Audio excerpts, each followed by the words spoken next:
La siguiente es una producción del Templo de Hermópolis. Crítica comparativa de War of the Worlds, Goliath, con su material de origen. En los últimos años del siglo XIX, nadie habría creído que los asuntos humanos eran observados, aguda y atentamente, por inteligencias más desarrolladas que las del hombre en los inconmensurables vacíos del espacio.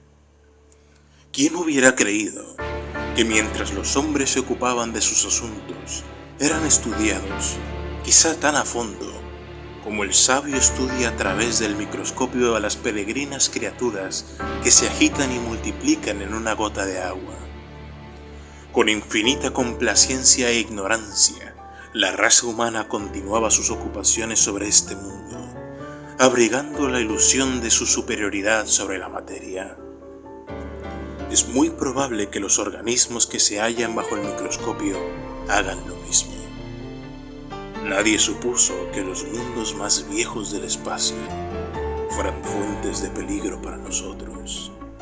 O, si se pensó en ellos, fue tan solo para desechar como imposible o improbable la idea de que pudieran estar habitados. Sin embargo, desde el distante vacío del espacio, intelectos fríos y calculadores, mentes muy superiores a las nuestras, observaban este mundo con ojos envidiosos, mientras formaban, lentamente, pero con certeza, sus planos contra nuestra raza.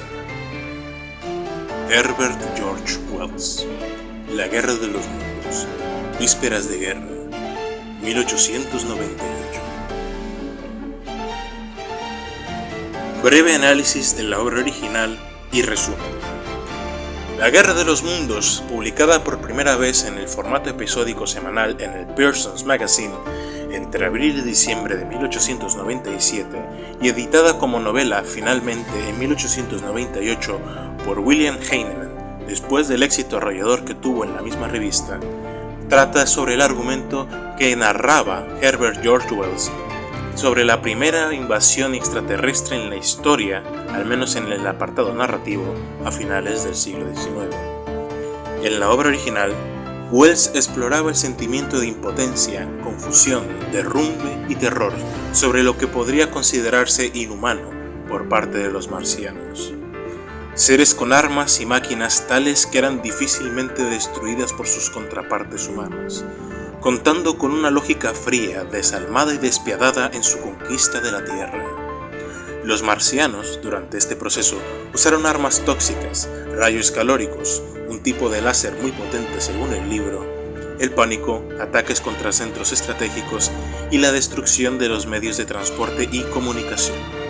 Las grandes ciudades fueron tomadas por los marcianos, dejando inútiles cualquier intento de resistencia por parte de los británicos, debido al asalto sistemático sobre sus centros neurálgicos.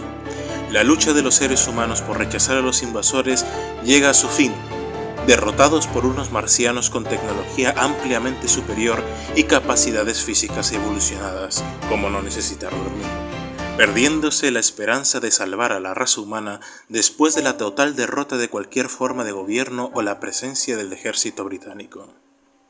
Sin embargo, y a pesar de su tecnología y fuerza inconmensurables, los marcianos son incapaces de defenderse de las bacterias que abundan en la Tierra y de las que se vieron contagiados desde el primer momento que tomaron tierra, en la que consumieron la sangre de los seres humanos y animales, lo que detiene en seco su avance y acaba por completo en su campaña, ya que sus fuerzas caen víctimas de las enfermedades terrestres y mueren inexorablemente a la sexta semana de invasión planetaria. El libro, desde su mismo inicio, es una mordaz crítica al imperialismo presente en la época, donde el autor pone en manifiesto la hipocresía de la sociedad victoriana en su momento.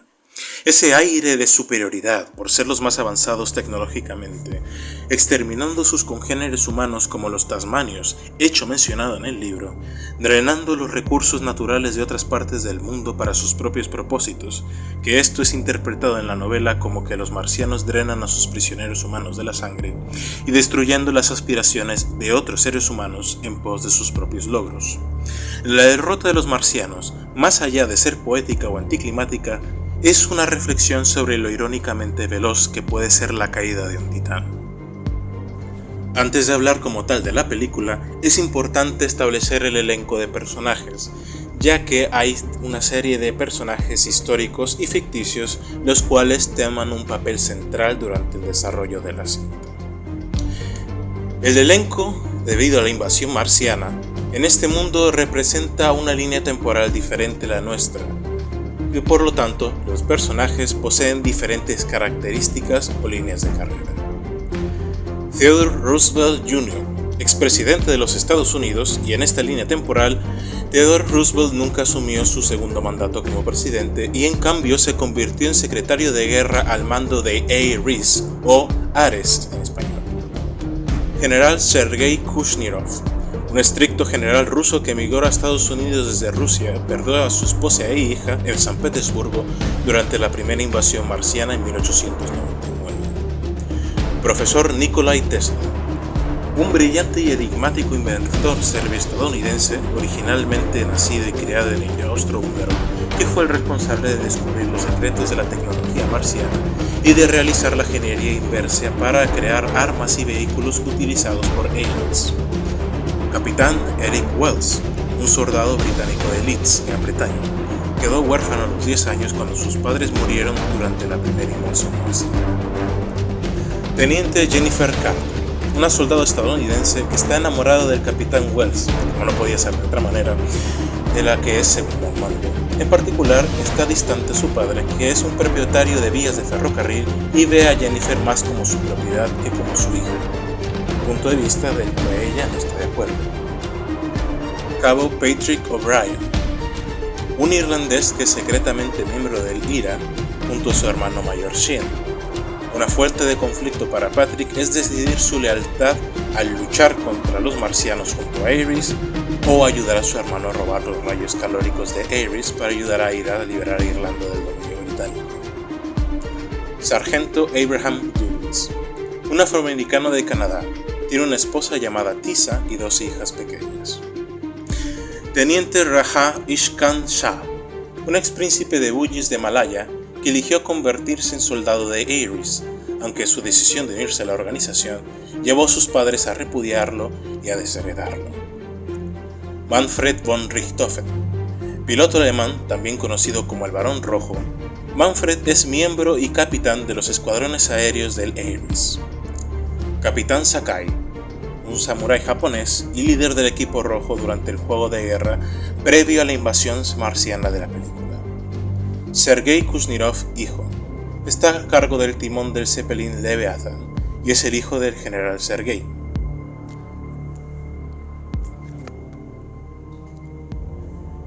Antes de entrar en el breve resumen de la película, es importante destacar que ya podemos ver algunos de los elementos que iremos tocando a lo largo de esta crítica comparativa.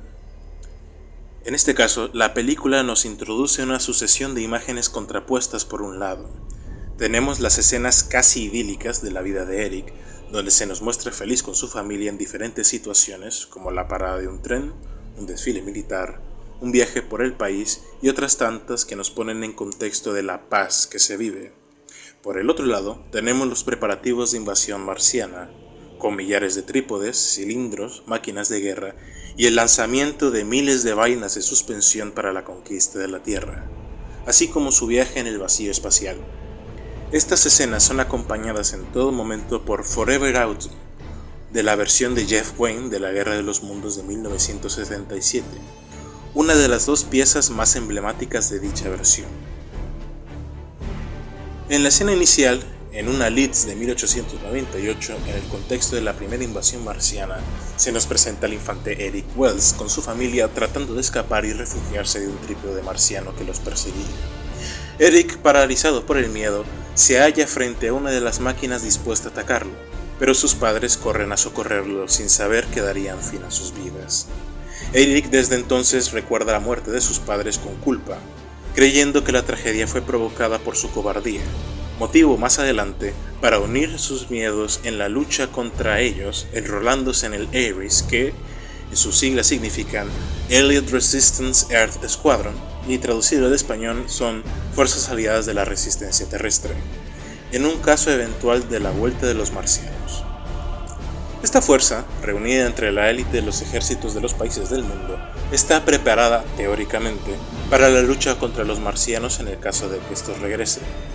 Cuentan con tecnología militar avanzada, creada gracias a la ingeniería inversa del profesor Nikola Tesla, máquinas con suficiente capacidad de enfrentarse con relativa igualdad con las máquinas de guerra marcianas.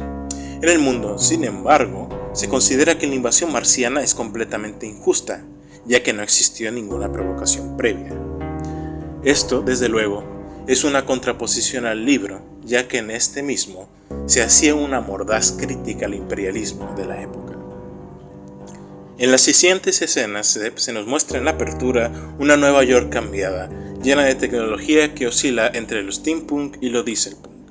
Vemos cambios significativos como numerosos edificios blindados, sofisticados tranvías de altura, un arco del triunfo simbolizando el triunfo humano en la primera invasión, una estatua de la libertad cuya antorcha ha sido cambiada por una espada, simbolizando el animoso belicismo con el que la Tierra está dispuesta a recibir de nuevo a los marcianos en nombre de su libertad, y un monumento de un soldado matando a un marciano, simbolizando por lo tanto el espíritu de lucha contra el invasor.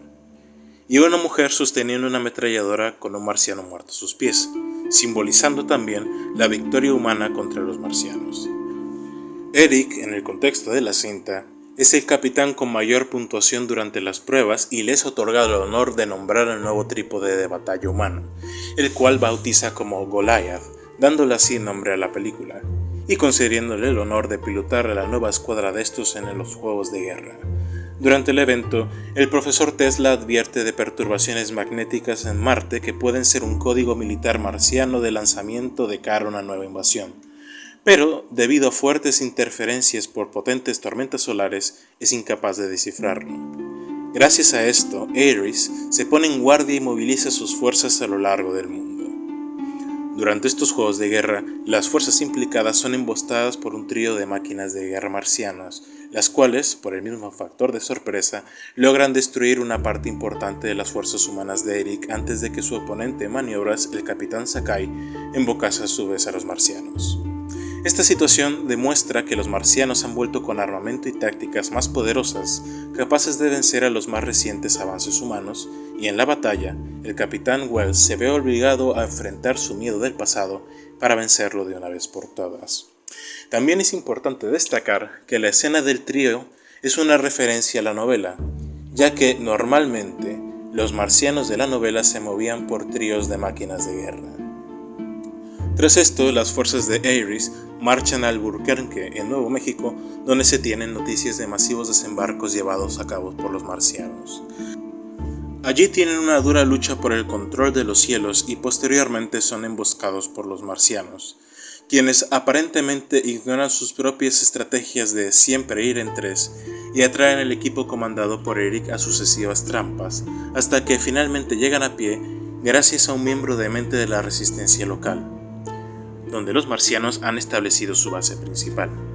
Allí se muestra una refinería de petróleo convertida en una fábrica de ensamblaje para una masiva máquina marciana que, en ese momento de la trama, su función es desconocida. Igualmente se topan de primera mano con el destino de los prisioneros humanos de los marcianos, el cual es servir de alimento a los invasores.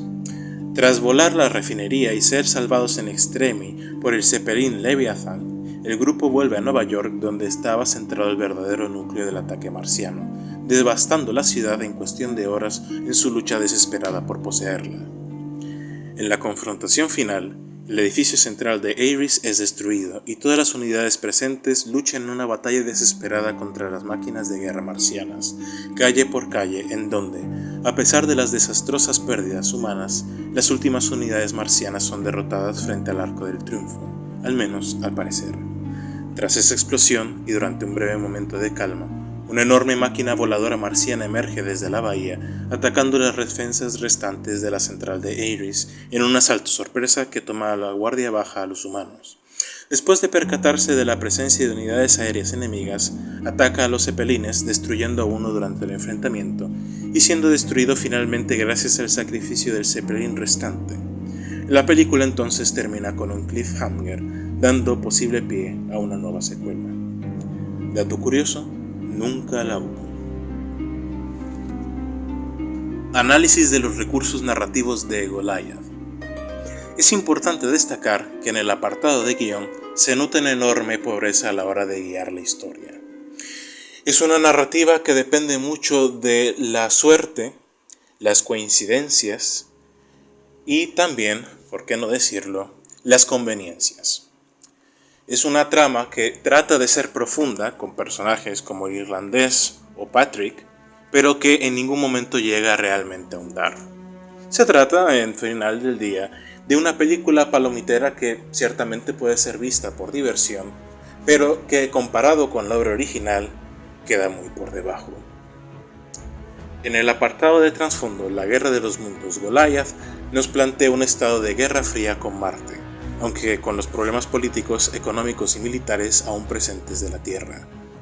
Dado que la película ocurre durante 1914, está presente la crisis de los Balcanes, el asesinato del archiduque Franz Ferdinand y el estado de incertidumbre ante una guerra. A lo largo del primer tercio de la película, se nos muestra un Ares reducido en recursos debido a las tensiones previas a los que deberían ser la Primera Guerra Mundial, situación que en el segundo tercio de la película es revertido por la invasión marciana a la Tierra misma. Esto plantea una serie larga de problemas y cuestiones que se deben hacer.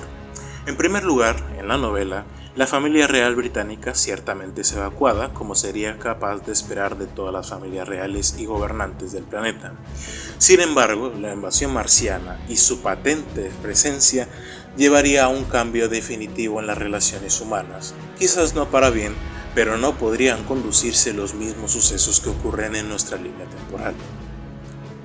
Las inversiones en tecnología militar se han centrado en máquinas capaces de simular el movimiento de los invasores, es decir, trípodes, con un arsenal que no resalta fuera de lo conocido, pero sí anacrónico según el tipo de tecnología y contexto histórico en el que se desarrollan los eventos.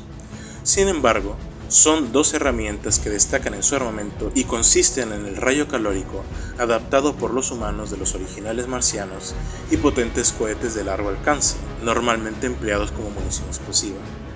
La principal inconsistencia del respaldo argumental de la película consiste en la insuficiencia tecnológica, tanto de los alienígenas como de los humanos, según los conceptos que la película plantea. Pero, de nueva cuenta, es importante destacar que a principios del siglo XX hubo una enorme explosión tecnológica y el hecho de tener acceso a tecnología alienígena dispararía aún más estos procesos. El primer ejemplo de esto mencionado consiste en los trípodes de los marcianos, que fueron teniendo hechos en cuenta el desconocimiento de la rueda por los mismos, según lo planteado por Wells en su obra original. Cerca de la mitad de la película vemos combatir al Barón Rojo contra aeronaves marcianas con motores más veloces y, al final de la misma, una nave emerge como madre nodriza de tamaño descomunal. Si bien esto también se basa en el libro de Wells, donde se menciona que los marcianos... Si bien esto se basa en el libro, ya que Wells menciona que los marcianos trabajaban en sus propias máquinas voladoras, también deja una pregunta muy evidente en el aire. ¿Por qué los marcianos no modifican su tecnología? Es evidente que en Marte los trípodes podrían ser útiles, ya que la gravedad marciana es comparativamente menor a la Tierra. De hecho, esto es mencionado repetidas veces durante la novela. Sin embargo, y teniendo en cuenta que los invasores pueden enviar mensajes de vuelta a Marte y por lo tanto aprender de sus errores, se plantea una serie de problemas de por qué ellos no modifican significativamente sus tecnologías. De hecho, la contraposición de estos elementos, como son los obstáculos de traslado de las naves marcianas, principales de la Guerra de los Mundos, en contra de las aeronaves con motores superiores al del avión terrestre, plantea la siguiente pregunta. ¿Por qué seguir invadiendo con trípodes cuando se puede devastar con mayor rapidez objetivos clave desde el aire? A pesar de que en los siguientes tramos de la película explican de qué forma el trípode también ha servido en forma de los marcianos para moverse, bajo este concepto, las colonias marcianas usarían el trípode para moverse y las aeronaves, con el arsenal destructivo que poseen, para conquistar el planeta durante la misma campaña. La estrategia defensiva humana queda rápidamente desactualizada e inútil, ya que se descubre que para contrarrestar a los marcianos se necesita atacar a los trípodes con rayos calóricos y proyectiles de alto poder explosivo. Es decir, que la mayoría de la inversión militar terrestre, que en la mayoría de los casos se tratan de ametralladoras, artillería y pistolas que, si bien efectivas, no son efectivas contra los marcianos, se tratan de elementos bastante inútiles al final del día. Las partes que sí son de ayuda, como por ejemplo los rayos calóricos, sufren una serie de desventajas clave.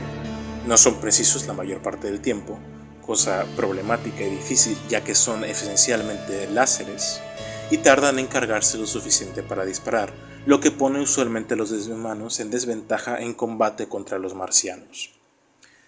También los proyectiles explosivos son útiles, pero relativamente escasos. En el primer frente de Goliath, se observa la presencia de pocos rayos calóricos, pero, como se menciona anteriormente, muchas armas pequeñas. La gran inversión militar, entonces, se centró en un armamento que los marcianos son inmunes y que incluso los humanos pueden fácilmente ignorar, salvo por los rayos calóricos y los proyectiles de alto poder explosivo que dañan su blindaje y pueden derribarlos. Proyectiles que usualmente son lanzados a la base o a la cabeza del blindaje en vez de las articulaciones de las patas en los trípodes que usan para trasladarse, elemento que aparece en unos momentos de la película pero que no es utilizado por el Capitán Eric, quien se enfrenta a ellos perdiendo una buena parte de sus hombres y justifica la pérdida de su mando. Este es un problema debido a que cuando se enfrenta a uno en una situación militar, de hecho la mayoría de manuales a lo largo de la historia siempre sugieren atacar los puntos de movimiento del enemigo, sea en combate mano a mano o tratándose de ejércitos completos. La distracción que provocan las armas de pequeño calibre es mínima, dando oportunidades que por lo general no son aprovechadas y se toman riesgos económicos y militares en una época del mundo que, en comparación a los sucesos ocurridos en la Primera Guerra Mundial, el colapso económico, social y político sería catastrófico. También es muy importante destacar, como se mencionó anteriormente en el apartado de estrategias y tácticas, que emplear este armamento de bajo calibre contra unidades que son o bien altamente blindadas o bien que se ven poco afectadas por estos son contraproducentes, salvo que se trate de ataques para atraer atención del enemigo, lo cual no se suele hacer bien durante la cinta. Como os he dicho anteriormente, es una película palomitera, muy entretenida de ver, ciertamente si te gustan las explosiones, pero que levanta muchas preguntas incómodas. Más allá de eso, y como se mencionó anteriormente, la película insiste en centrarse en los problemas internos de sus personajes, las repercusiones de la infancia de Eric, el ataque de los irlandeses, las riñas con el único alemán de la película, a excepción de otros personajes que contribuyen a construir el argumento dando vistazos al contexto bélico y la situación actual del 1914. Todo se basa en pequeñas victorias que ha acumulado la humanidad por su supervivencia, pero que no están ligadas a su capacidad de respuesta, sino a distintos destellos tecnológicos que, cuando llega el momento de la verdad, palidecen. No dejan de ser sorpresa teniendo en cuenta las habilidades de los marcianos de su conquista, que carecen de un avance o propósito verdadero teniendo en cuenta la efectividad de los ataques a lo largo de la misma cinta. Análisis de los recursos visuales de Goliath. La película fue una producción malaya, por lo tanto, contrario a muchas otras producciones, sean estadounidenses, japonesas, coreanas, chinas o de otras nacionalidades, cuenta con un presupuesto bastante mínimo en comparación. Por lo tanto, esta tiene un arte estático bastante decente que puede llegar a ser disfrutable en muchas ocasiones, ya que ayuda a disimular mucha parte de esta situación económica, viéndose el cuidado de los artistas conceptuales en los entornos. A lo largo de la película, este detallismo es aprovechado para marcar momentos claves, especialmente en la escena final, donde se nos muestra la destrucción de la Estatua de la Libertad por parte de la aeronave marciana, la dama con la ametralladora decapitada, y la destrucción final de los marcianos frente al Arco del Triunfo y el soldado matando al marciano incólume después de tanta destrucción. Sin embargo, y como se mencionó anteriormente, este apartado, tan excelente comparativamente, se ve opacado y estorbado por elementos 3D que se interrumpen constantemente y no dejan de encajar con el estilo visual previo, habiéndose muchas veces metido fotogramas de fuego o explosiones reales que no calzan con la película y que quedan realmente espantosas en comparación con el material digital. Dicha mezcla no termina de quedar armónicamente fusionada, alternando explosiones animadas normalmente con explosiones reales antes dichas. Los personajes, especialmente los ojos, también son afectados por estos, a veces siendo movimientos demasiado acartonados o exagerados, también quedando ciertas escenas como viscos o simplemente congelados. Además de que hay ciertos diseños de personaje que están bastante desacertados tanto para la época como para la misma animación. Es por eso que se menciona la parte del presupuesto. Por lo sabido, la película tuvo un desarrollo bastante rocoso y fue muy difícil de llevar adelante. Comparativa con La Guerra de los Mundos de Herbert George Wells. Las probabilidades de que algo con vida venga de Marte son 1 entre 1.000.000, dijo Ogilvy, el astrónomo. Pero aún así, ellos vinieron. Eve of War, the Jeff Wynne musical version of War of the Worlds. En La Guerra de los Mundos de Wells, tenemos una humanidad que no se encuentra en absoluto preparada para enfrentar una guerra contra enemigos tan poderosos como son los marcianos. A pesar de que todos los intentos fueron hechos, la Tierra fue derrotada y el único factor que venció a los marcianos fueron nuestras propias enfermedades, que al habitar la Tierra somos resistentes o incluso inmunes a estas en ciertos escenarios, pero para ellos, que son ajenos, resultan mortales. Cabe destacar, además, que este factor es traído por el autor con dos posibles hipótesis. La primera, que los marcianos eliminasen todo rastro de cualquier patógeno nocivo en su planeta, o la segunda, que es ocasionalmente mencionada pero poco tratada por el autor, de que simplemente los marcianos no estaban preparados para muchas enfermedades virulentas que se transmiten por la sangre. En Goliath, sin embargo, existe una preparación militar para un futuro encuentro con los marcianos ubicado en 1914.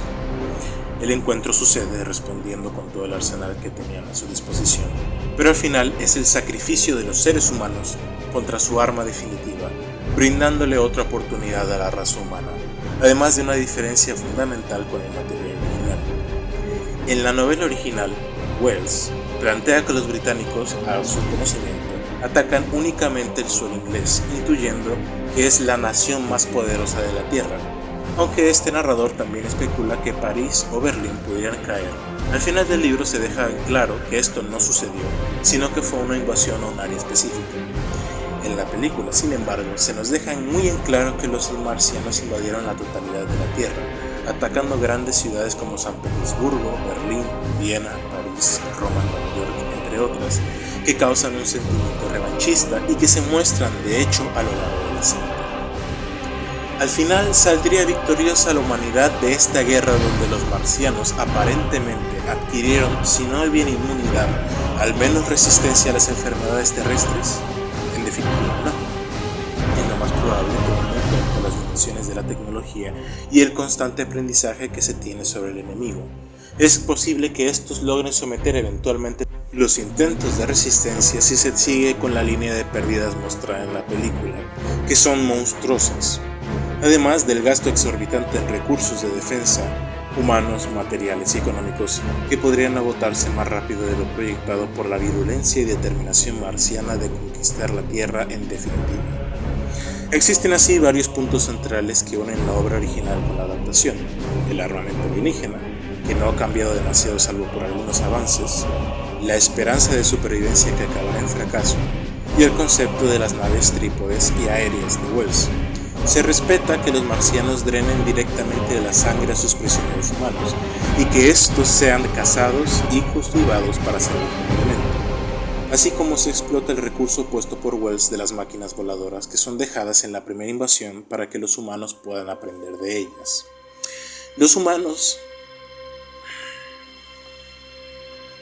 Los marcianos son respetados en su aspecto general, siendo seres de aspecto cefalópodo con 16 tentáculos y una boca carnosa y carente de labios, en forma de V.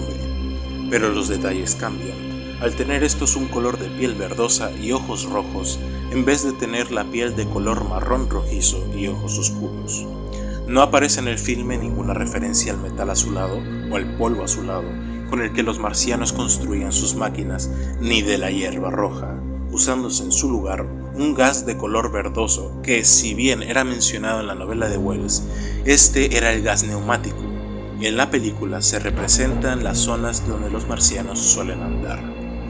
A nivel visual, se respeta bastante el aspecto original de las máquinas de guerra marcianas en los sucesos de la primera parte de la película, acaecida en 1899, al tener estas capuchas y patas que permiten un movimiento ágil, así como muchos tentáculos. Un detalle con las patas que siempre ha sido muy debatido es si estas son compuestas o son estáticas. Sin embargo, la película toma la libertad artística de determinar que, si bien relativamente estáticas, permiten ese movimiento ágil.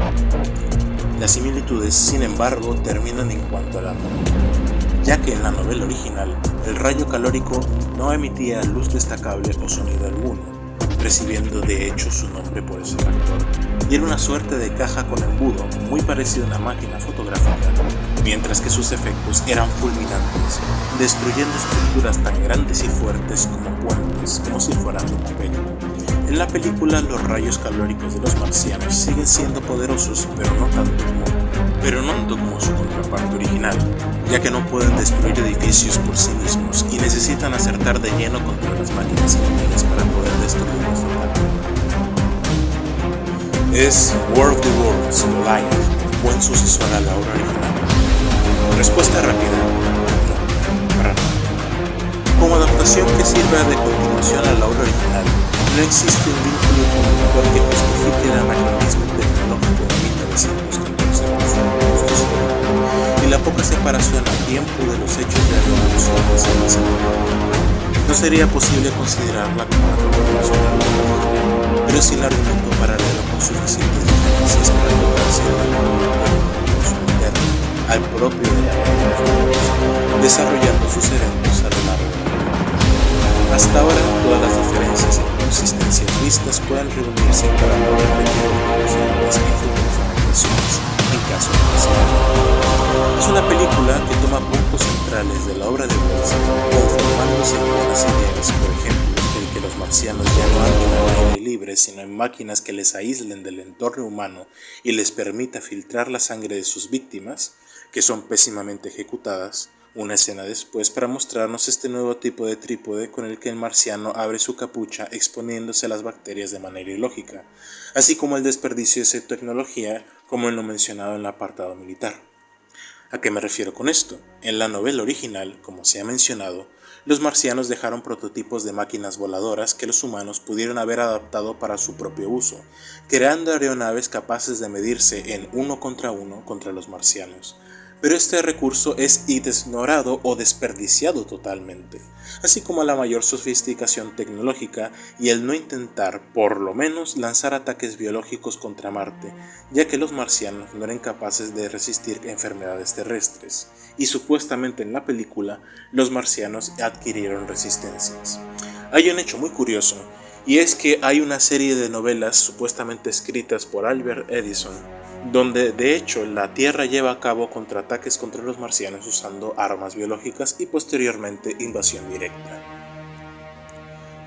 ¿Es War of the Worlds Goliath una buena película? Una respuesta rápida y objetivamente, no lo es. Es un filme bastante mediocre en aspectos generales que desperdicia muchas de las buenas ideas que pone en pos de ser visualmente impresionante. Tanto en los efectos, que intentaron buscar una animación 3D, descuidan otros aspectos del dibujo que, para el año de producción, hubieran sido mucho más pulidos y terminados. El guión tiene frases memorables, como es cualquier película, pero se torna muy impersonal y bastante plano en el transcurso de la cinta, ya que dichas no terminan de tener un peso real en la trama u oírse orgánicas dentro del propio personaje. Esto se ve en la escena del bar donde el capitán Wells da un conmovedor discurso que, sin embargo, se ve difuminado por la amenaza marciana, ya que es una lucha potente, haciéndose y sintiéndose simplemente vacío. Como se mencionó anteriormente, los personajes, sus evoluciones, sus historias no terminan de encajar ni de ser satisfactorias. Sin embargo, y como se ha dicho anteriormente, a nivel de película palomitera o película para pasar el rato, no se trata de una mala experiencia, especialmente si uno disfruta de películas de ciencia ficción o bélicas con alto contenido de explosiones, combates y una buena dosis de muerte. Al aficionado de la Guerra de los Mundos, la versión de Wells puede serle una experiencia interesante de lo que pudo ser un después de la invasión marciana, de la recuperación terrestre y una segunda invasión. Cierre.